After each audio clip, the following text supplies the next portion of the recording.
تو ہوپ فلی جو ہمارا ٹاپک ہے جو ہم یہاں پہ شیئر کرنے والے ہیں وہ کافی انٹرسٹنگ ہے.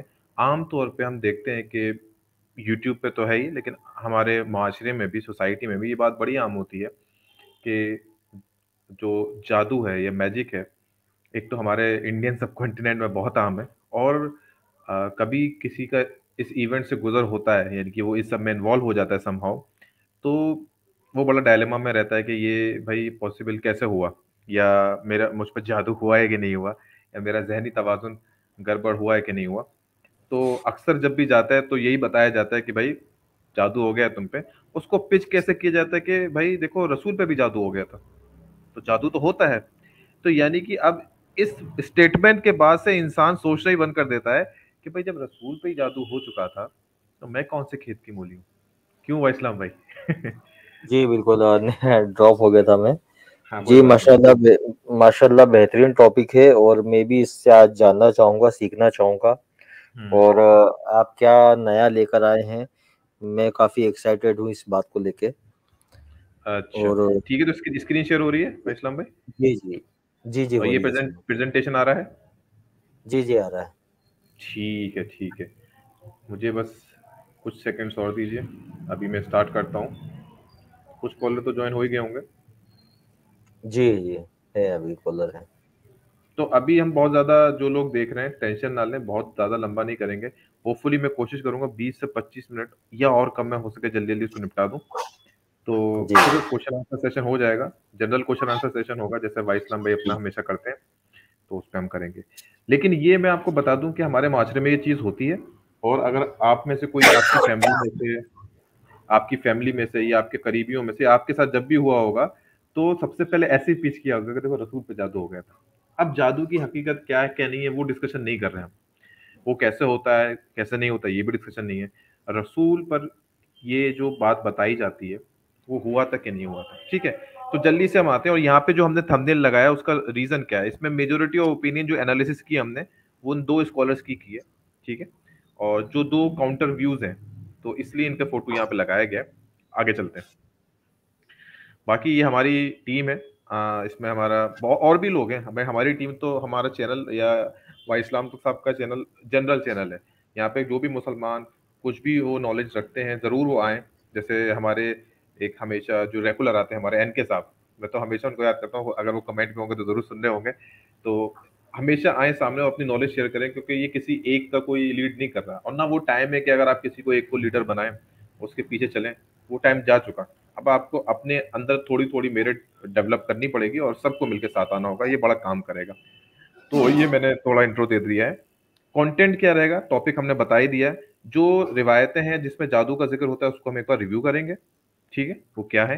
اس کے بعد جو ماڈرن ڈے اسکالرس ہیں، جو آج کے اسکالرس ہیں، خاص طور سے یوٹیوب کے ذریعے سے جو انفارمیشن ملتی ہے ان کا جنرل کیا کہنا ہے اس کے بارے میں وہ بھی ہم دیکھیں گے شارٹ میں. اس کے بعد واپس جائیں گے ان روایتوں پہ اور دوبارہ سے کریٹیکلی انالائز کریں گے ان کو. ٹھیک ہے، پلس خاص طور سے کچھ اسکالر کی ویڈیو کو خاص انالیسس اور اس کی جواب دہی ہوگی. اچھا جواب دہی ہوگی. اور اس کے بعد فائنلی کے جو 2 سورہ ہیں، سورہ فلق اور ناس، جن کو اصولاً اسی سے ایسوسیٹ کیا جاتا ہے، اس کا ہم شان نزول ڈسکس کریں گے. کول انف. Then finally the conclusion. اب ہم جو شروع کرتے ہیں وائی اسلام بھائی وہ ہے سورہ 53 کی آیت نمبر 2. بسم اللہ الرحمن الرحیم. یہاں واضح طور پہ لکھا ہے کہ تمہارے صاحب یعنی کہ رسول نہ کبھی بھٹکے ہیں نہ کبھی غلط راہ پہ چلے ہیں. نہ کبھی بھٹکے ہیں اور نہ کبھی غلط راہ پہ چلے ہیں. یہ ہمارا اصول ہے اس پوری اسٹریم کا کہ کہیں نہ کہیں جیسی جادو کا امپیکٹ ہوتا ہے، ہم سب جانتے ہیں کہ بھٹکنا یا ڈیویٹ ہو جانا یہ اس کے ساتھ چیزیں ایسوسیٹ ہو جاتی ہیں. قرآن کی آیت واضح کریے کبھی نہیں بھٹکے اور نہ کبھی غلط راہ پہ چلیں، عمل میں بھی اور ایکشن میں بھی، یعنی کہ ایمان میں بھی اور ایکشن میں بھی. اگین ایک اور آیت ہے، اس کا نمبر پتہ نہیں کیسے مس ہو گیا، سما میں کراپ زیادہ کر دیا، لیکن یہ اس آیت میں اللہ تعالیٰ فرما رہا ہے کہ اور ان ظالموں کا کہنا ہے کہ تم لوگ تو بس ایک ایسے ویکتی کے پیچھے چل رہے ہو جو جادو کا مارا ہوا ہے. یعنی کہ الٹیمیٹلی یہ سوال جو ہے، یہ سوری الزام جو ہے، یہ ہمارے تو نہیں تھے، اس وقت کے جو منکرین تھے وہ بھی لگایا کرتے تھے. وہ پوری وائس میں میری آواز پراپر آ رہی ہے؟ اوکے جی جی سلمان بھائی آ رہی. ٹھیک ہے، میں کمنٹ میں بھی پوچھ لوں گا اگر آپ بیچ میں اسکپ ہوئے تو. اب ہم یہ نہیں کہہ رہے کہ جو یہ کہہ رہا ہے کہ جادو ہوا ہے رسول پہ تو وہ اس کیٹیگری میں آتا ہے، بالکل نہیں. بلکہ وہ اسکالر سے سنتے ہیں ہم وہ والی باتیں، اور پھر ہم اس کو آگے بڑھاتے ہیں. ان باتوں کو ہی ہم دوبارہ سے انالیسس کریں گے. اس کو کہتے ہیں ریویو کرنا, ریویزٹ. اب ریویو کریں گے نیریشن خاص طور سے بخاری اور مسلم کے. اب یہ دیکھیں, آپ کو اسکرین پہ دکھ رہی ہوگی, بخاری کی حدیث ہے 639 میں. پوری پڑھ سکتے ہوں میں, لیکن ہمارے لیے ایک اسکالر ہے ہمارے پاس جو میں نے رینڈملی سلیکٹ کیا, یہ ہے ایڈوکیٹ فیصل یہ صاحب. یہ کچھ اپنا اوپینین بھی بتائیں گے اور اس پورے روایت کو پڑھیں گے بھی. پلے کرتے ہیں اس کو, اور جو آواز آ رہی ہے ویڈیو کی وہ ہمیں کوئی نہ کوئی بتا دے گا کامنٹ میں. اور بڑھیا آ رہی ہے سلمان بھائی, اچھی آ رہی ہے. خود نبی اکرم صلی اللہ علیہ وسلم پر جادو کیا گیا. حدیث جو ہے اس طرح سے, اور یہ حدیث بہت سارے کتب حدیث میں آتی ہے. جو حدیث میں آپ کے سامنے رکھ رہا ہوں یہ متفق علیہ روایت ہے, صحیح بخاری اور صحیح مسلم کی حدیث ہے. عائشہ فرماتی ہے اور کہتی ہے کہ لبید بن عاصم نامی ایک یہودی نے نبی اکرم صلی اللہ علیہ وسلم پر جادو کر دیا. آپ کو ایسا محسوس ہوتا تھا کہ آپ کوئی کام کر چکے ہیں, حالانکہ آپ نے وہ نہیں کیا تھا.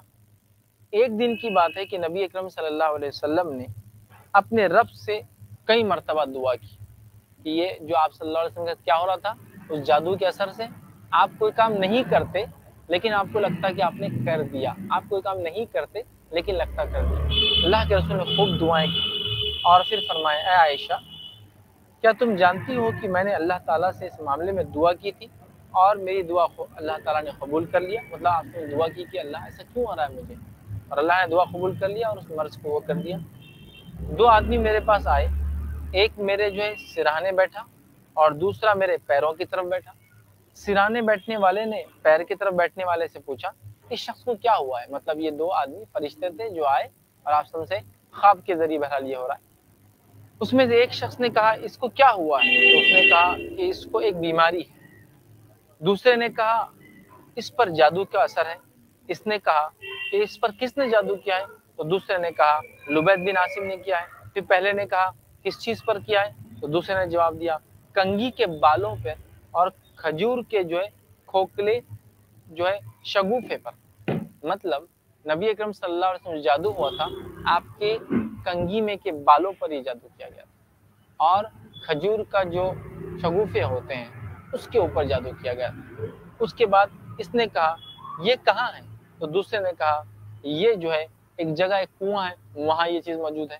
نبی اکرم صلی اللہ علیہ وسلم کچھ صحابہ کو لے کے وہاں گئے.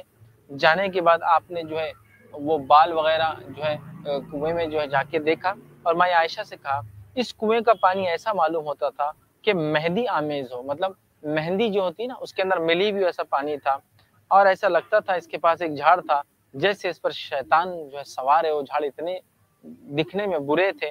تو ماں عائشہ نے پوچھا کہ اللہ کے رسول کیا آپ نے نکال کے وہ کھجور کا جو ہے کھوکھلا جو شگوفہ جلا دیا اور وہ بال جلا دیے؟ آپ صلی اللہ علیہ وسلم فرمایا نہیں, میں نے ایسا نہیں کیا.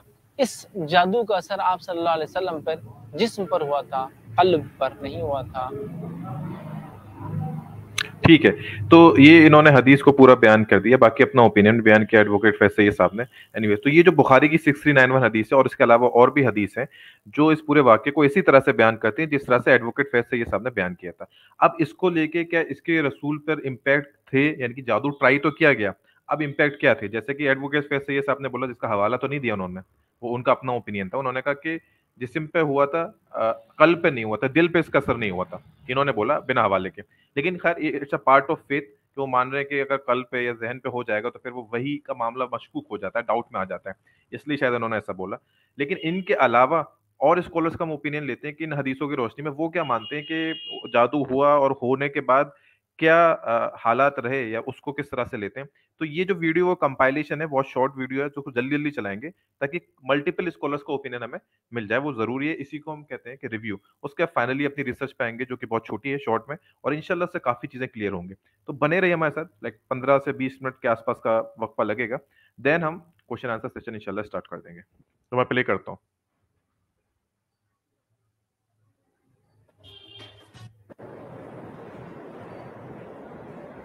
حضور میں جادو ہوا تھا یہ مجھے یاد نہیں ہے کہ کتنے دن رہا, لیکن کافی دن رہا. جادو ہوا تھا اور جادو کیا تھا سب سے پہلے تو لبید ابن العاصم کی لڑکیوں نے کیا, لیکن ان کا جادو نہیں چلا. پھر خود لبید ابن العاصم نے جادو کیا تو اس کا اثر ہو گیا حضور. انہوں نے ایک ایڈیشنل انفارمیشن بتائی ہے بنا حوالے کے کہ ان کو دھیان نہیں خود کتنے دن جادو رہا، کیونکہ کچھ روایتوں میں 3 دن بھی آتا ہے، کچھ میں کئی مہینے بھی آتا ہے. یہ کہہ رہے ہیں کہ 2 بار ہوا تھا. ایک بار لڑکیوں نے کیا تھا، نوید بن اعظم جس کا نام لیا جا رہا ہے اس نے کیا تھا، لیکن اس کا اثر نہیں ہوا. پھر اس آدمی نے خود نے کیا تھا. تو پوائنٹ کو نوٹ کرتے جائیں، وہ میں کیوں بتا رہا ہوں کیونکہ جب انالیسس کریں گے ہم تو یہ سب باتیں بہت کھل کے آئیں گی. ایک آدمی نے کیا، اس کی بیٹیوں نے بھی کیا، بیٹیوں والا اثر نہیں کیا، آدمی والا اثر کر گیا، باپ والا اثر کر گیا. آگے چلتے ہیں. جادو کے اثر کا تعلق دین سے یا تبلیغ سے یا فرائض سے یا نماز سے نہیں تھا. وہ جیسے حضور پڑھاتے تھے اسی طرح پڑھاتے رہے، کوئی ذرے برابر بھی فرق نہیں آیا. وہ جادو کا اثر یہ تھا کہ آپ کو بھوک نہیں لگتی تھی، کھانا آگے رکھ دیا تو 2 لقمے کھا لیے اور نہ مانگتے نہیں تھے. اپنی بیویوں سے ملنے کی خواہش ختم ہو گئی. یہ اثرات تھے. بہرحال مجھے دنوں کا تو پتہ نہیں ہے، لیکن کافی عرصے تک رہا، شاید تقریباً 1 مہینے تک اس کا اثر رہا. جو کلام آپ پر اتر رہا ہے وہ اللہ کی جادو نہیں ہوا، پہ جادو ہو. بہت نے تو انکار کیا ہے کہ صلی اللہ علیہ وسلم پر جادو کا اثر ہوا تھا، کیا اس کا حکم ہے؟ دیکھیں اس میں علماء کرام کا شدید اختلاف ہے کہ یہ ایسا ہوا تھا یا نہیں ہوا تھا. بہت نے تو انکار کیا ہے کہ کیسے ہو سکتا ہے کہ اللہ کے نبی پہ جادو ہو، لیکن بعض صحیح ترین روایات کے اندر ایسا ثابت بھی ہے کہ نبی کریم صلی اللہ علیہ وسلم پر جادو کیا گیا یہود کی طرف سے، اور باقاعدہ اس کے اثرات بھی ظاہر ہوئے. لیکن یہ اثرات آپ کی دیگر زندگی کے جو شعبے تھے ان میں تو ظاہر ہوئے، تبلیغ دین کے سلسلے میں اور اللہ تبارک و تعالیٰ کے احکام لوگوں تک پہنچانے کے سلسلے میں اس کا کوئی اثر ظاہر نہ ہوا. اور یہ بالکل عارضی طور پہ کچھ عرصے کے لیے اثرات ضرور رہے تھے. پھر قل اعوذ برب الفلق اور قل اعوذ برب الناس دونوں صورتوں کے نازل ہو جانے کے بعد یہ اثرات مکمل طور پہ. امپورٹنٹ بات یہ کہ یہ مفتی اکمل صاحب ہیں، یہ کمپیریٹیو انالیسس انہوں نے بھی دی ہے اور بتایا کہ اس میں اختلاف تو ہے البتہ کہ بھئی کچھ کہتے ہیں کہ کیسے ہو گیا ہوگا، لیکن کیونکہ روایتیں صحیح سند سے موجود ہیں تو کچھ لوگ کہتے ہیں کہ ہوا ہے، لیکن یہ مانتے ہیں کہ ذہن پہ نہیں ہوا. اچھا امپورٹنٹ چیز. اس کے بعد یہ بھی ایک اور پوائنٹ جو آپ کو سب کو یاد رکھنا ہے ڈسکشن سنتے وقت، وہ یہ ہے کہ سورہ فلق اور سورہ ناس نازل ہوئی اور اس کے بعد اس کے اثرات ختم ہو گئے. یعنی کہ اس جادو کے واقعے سے سورہ فلق اور سورہ ناس کا نازل ہونا بھی ایسوسیٹڈ ہے. تو کچھ ایک پوائنٹ بڑھتے جا رہے ہیں، اس کو ہمیں یاد رکھنا ہے کیونکہ بعد میں کام بہت آنے والے ہیں. ختم ہو گئے، سرکار نے ان صورتوں کو پڑھا، دم کیا، وہ سب ختم ہو گئے. تو اس لیے بہرحال اس جادو کو تسلیم کر لینے میں شرن کوئی اس میں بے ادبی کا پہلو نہیں ہے، کیونکہ مستند ترین روایات اگر نہ ہوتی اور صرف یہ ہماری عقل اور ثواب دید پر موقوف ہوتا تو پھر شاید اس میں کوئی بے ادبی کا شائبہ ہوتا کہ ہم ایسا کیوں کہہ رہے ہیں. لیکن جب مستند روایات موجود ہیں تو پھر ہمیں اس میں منسوب کرنے کی طرف ان روایات کو بنیاد بناتے ہوئے کسی بے ادبی کے پہلو کو ملحوظ نہیں رکھنا چاہیے. یہ ہو سکتا ہے، لیکن جیسے یہ عقیدہ رکھنا فرض ہے کہ نبی کریم صلی اللہ علیہ وسلم پر اس جادو کے اثرات تبلیغ دین اور احکام خداوندی پہنچانے کے سلسلے میں کسی لحاظ سے رکاوٹ نہیں بنے تھے، اور نبی کریم صلی اللہ علیہ وسلم بالکل تبلیغ فرماتے رہے، اس کا اثر اس پہ ظاہر نہیں ہوا. یہ کہتے ہیں کہ بچی کا نام نہیں جاتے مگر سمجھتے کہ میں گیا ہوں، اور بعض دفعہ جاتے مگر سمجھتے کہ میں نہیں گیا. تو حضرت عائشہ رضی اللہ تعالیٰ عنہ فرماتی ہیں کہ نبی صلی اللہ علیہ وسلم نے فرمایا کہ ایک شخص نے پوچھا کہ کیا ہوا ہے، دوسرے نے کہا جادو. کس نے کیا؟ دوسرے نے جواب دیا کہ لبید بن الاعصم. کہا کہ کہاں کیا ہے، کس چیز پر کیا ہے؟ بتایا کہ بھئی کنگھی، اور کنگھی میں لپٹے ہوئے کچھ بال. نبی صلی اللہ علیہ وسلم کی کنگھی ہوگی اور اس میں کچھ بال آپ صلی اللہ علیہ وسلم کے رہ گئے. تو حضور صلی اللہ علیہ وسلم پر بھی یہ ہوا ہے. باقی مختلف لوگوں نے مختلف طریقے سے اس کی نفی کی ہے، مذاق اڑایا ہے، اس پر یہ کہہ دیا کہ نبی کی عصمت جو ہے وہ ختم ہو گئی. لوگ جو کہتے تھے کہ یہ جادوگر ہے، گویا کہ ان روایات میں حدیث احادیث کو ہم قبول کر لیں تو جادو کا اثر ہو جانا ثابت ہو گیا. حالانکہ اس میں بھی بڑا فرق ہے. وہ کہتے تھے جادوگر کس معنی میں کہ یہ خود جادو کر رہا ہے، یہاں یہ کہ جادو کا اثر آپ پر ہوا ہے، اور وہ بھی اثر اس درجے میں نہیں ہوا کہ جس سے آپ کی عصمت مجروح ہو جائے اور غیر معتبر ہو جائے، اس لیے کہ اس کا کسی اور کو تو پتہ ہی نہیں چلتا. گھر والوں کو بھی اندازہ نہیں ہوا، صرف حضور نے اس کیفیت کو محسوس کیا ہے، اور وہ بھی صرف دنیاوی معاملات میں۔ کسی نماز کے بارے میں یہ نہیں آیا کہ حضور نے نہ پڑھی ہو اور آپ کو یہ گمان ہو گیا ہو کہ میں پڑھ چکا ہوں، نہیں۔ البتہ یہ کہ تعلق کے ذل و شوق، میں اپنی فلاں اہلیہ کے ہاں ہو آیا ہوں لیکن آپ نہیں، اس طرح کا کچھ معاملہ انسانی معاملات خالص بشری تقاضوں کے ضمن میں، بشری معمولات کے ضمن میں تو یہ اثر ہوا ہے کہ آپ نے کوئی کام نہیں کیا لیکن خیال یہ کیا کہ کر لیا۔ باقی یہ کہ جو کار نبوت یہ ہے محفوظیت، اللہ تعالیٰ نے اس جادو کے اثر سے بھی جو تو اب تک جو بھی اسکالرس نے اوپینین دی اس سے یہ بات واضح ہو رہی ہے کہ البتہ دونوں باتیں آ رہی ہیں، لیکن مین اسٹریم ویو جو یہی آ رہا ہے کہ جادو کا واقعہ کیونکہ مستند روایتوں میں موجود ہے تو رسول پہ جادو ہوا بھی اور اثر انداز بھی ہوا، لیکن جہاں تک بات ہے دین کی تبلیغ کی یا کچھ ایسے معاملات کی جو کہ ذہن سے ریلیٹڈ ہیں، وہاں کچھ مسئلے مسائل نہیں آئے۔ البتہ ہاں ڈے ٹو ڈے لائف میں جو ازواج کے جانا ہے میں کبھی ذہن سے نکل جاتا تھا، اور بقول ایک اور اسکالر تھے دیوبندی، انہوں نے بولا کہ نہیں کھانے میں بھی بھول جاتے تھے، حالانکہ انہوں نے اس کا کوئی حوالہ نہیں دیا تو ان کی بات تو نہیں لے سکتے، لیکن عموماً یہ بات سب لوگ مان رہے ہیں اور کہہ رہے ہیں کہ اس کو ماننا چاہیے کہ ریلیجن کے معاملے میں، ریلیجن بتانے کے معاملے میں کوئی اثر نہیں ہوا۔ اینی ویز آگے چلتے ہیں جلدی سے۔ آپ کا فرض منصبی ہے، آپ کے نبوت اور رسالت کے جو پہلو ہیں ان کو محفوظ رکھا ہے، اس زمانے میں بھی، اس دور میں بھی جبکہ آپ پر یہ جادو کا اثر کریں۔ اس کا کانٹیکسٹ کیا ہے کہ وہ قرآن حکیم کو کہتے تھے یہ جادو کا اثر، آپ صلی اللہ علیہ وآلہ وسلم پر جو جادو ہوا وہ بالکل الگ ہے۔ اب یہ جو ڈاکٹرائن کھڑی کی ہے، ہم اس ڈاکٹرائن کو قرآن سے ہی نلیفائی کر دیتے ہیں جادو کے معاملے میں۔ اب اس میں جو انجینئر علی مرزا وہ ان لوگوں کا جواب دے رہے ہیں جو کہتے ہیں کہ نہیں بھائی ہم کیسے مان لیں کہ نبی پہ یا رسول پہ جادو ہوا، اور یہ تو پھر رسول کی اسٹک پہ مسئلہ ہو جائے گا کہ پھر وہ اس بات پہ بھی کوئی لوگ ڈاؤٹ کریں گے کہ انہوں نے قرآن بتایا صحیح بتایا کہ نہیں بتایا، کیونکہ وہ ایک آدھ دن کے لیے تو نہیں تھا، وہ کئی مہینوں تک کی بھی بات آتی ہے، وہ کئی دنوں تک کی بات آتی ہے، تو اس کا یہ کاؤنٹر کر رہے ہیں انجینئر علی مرزا۔ آئیے سنتے ہیں ان کو جلدی سے، then we will jump to our research as soon as possible. حدیثوں کو تو چھوڑ دیں، آپ کی ڈاکٹرائن یہ ہے، آپ کا بیانیہ یہ ہے کہ نبی کے اوپر جادو نہیں ہو سکتا۔ اگر ہم قرآن حکیم سے ثابت کر دیں کہ نبی پر جادو ہو سکتا ہے، جیسے باقی معاملات ہیں، نبی کو بھوک لگتی ہے، نبی کو جب زخم لگتا ہے خون نکلتا ہے، نبی پر جب دکھ آتا ہے آنسو نکلتے ہیں، باقی سارے معاملات ہیں، نبی کی بیویاں بھی ہیں، کھانے پینے کا محتاج بھی ہے، سارے معاملات، تو اس طریقے سے نبی کے اوپر جادو بھی ہو سکتا ہے۔ یہ ڈاکٹرائن جو ہے کہ نہیں ہو سکتا، اس کو ہم توڑتے ہیں سورہ طٰہٰ کی آیت نمبر 65 سے لے کر 70 تک۔ اس کے اندر ڈیٹیل کے ساتھ اللہ تعالیٰ نے موسیٰ علیہ السلام اور جادوگروں کا ذکر کیا ہے۔ سورہ طٰہٰ آیت نمبر 65 سے لے کر 70 تک۔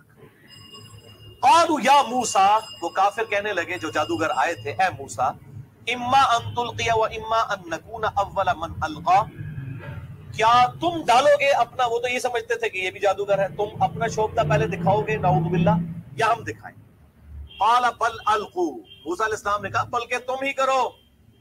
فاذا حبالهم وعصیهم یخیل الیہ من سحرهم انها تسعى، تو جب انہوں نے وہ اپنا جادو ڈالا تو ان جادوگروں کی رسیاں اور لاٹھیاں، یخیل الیہ، یہ واحد کا صیغہ ہے، الیہم نہیں ہے، یعنی موسیٰ علیہ السلام کو خیال گزرا، موسیٰ علیہ السلام کے اوپر یوں اثر ہوا، من سحرہم، ان کے جادو کا، شکر ہے یہ سنگولر کا صیغہ ہے، الیہم ہوتا تو انہوں نے کہا نا موسیٰ مراد نہیں ہے باقی لوگ مراد، یہ اللہ تعالیٰ نے اس طرح حفاظت کی ہے قرآن حکیم کی۔ یخیل الیہ، وہ موسیٰ کو یوں نظر آئیں، من سحرہم، ان کے سحر کے سبب، انہا تسعا، کہ وہ دوڑ رہی ہیں، وہ رسیاں بھی سانپ کی مانند دوڑتی ہوئی نظر آئیں، حالانکہ نہیں تھی۔ وہ سورہ الحج کی آخری آیات میں آتا ہے، اللہ تعالیٰ فرماتا ہے کہ کوئی شخص ایک مکھی پیدا نہیں کر سکتا، تو یہ سانپ کون بنا سکتا تھا؟ وہ ایک جادو کا اثر تھا، ہے رسیاں تھی، لیکن موسیٰ علیہ السلام کو وہ نظر آئی کہ یہ تو ہل رہی ہیں اور یہ بھی سانپ ہے۔ اس کے بعد مزید وہم آپ کا نکالا ہے اللہ تعالیٰ نے، فَأَوْجَسَ فِي نَفْسِهِ خِيفَةً مُوسَىٰ، موسیٰ علیہ السلام اپنے جی میں خوف کھا گئے۔